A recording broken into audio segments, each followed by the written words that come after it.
ಇದಾಯ್ತು ರೆಡ್ ಉಂಟು ಆಯ್ತಾ ಈಗ ಇದೆಲ್ಲ ಛೇದ ಅಂಶ ಒಂದು ಮೂರನೇ ಸಾರಿ 8ನೇ 3 ಕರೆಕ್ಟ್ 8ನೇ 3 ಅದನ್ನೇ ಗುಣಾಕಾರ ಮಾಡ್ಕೊಂಡಿರಲ್ಲ ಹೌದು ನಾಲ್ಕನೆಯ ಎಷ್ಟುದು ನಾಲ್ಕನೆಯ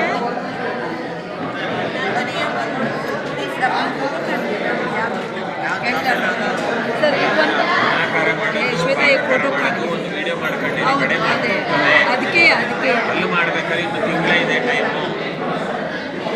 अजय फोटो दे ना वीडियो कन घेता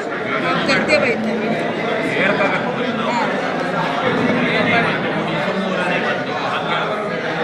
ಒಂದು ಮಾಡ್ಕೊಳ್ಳಿ ಅದನ್ನ 3 ಸಲ ಇಡಿ ನಾವು ವಿಡಿಯೋ ಮಾಡ್ಕೊತೇವೆ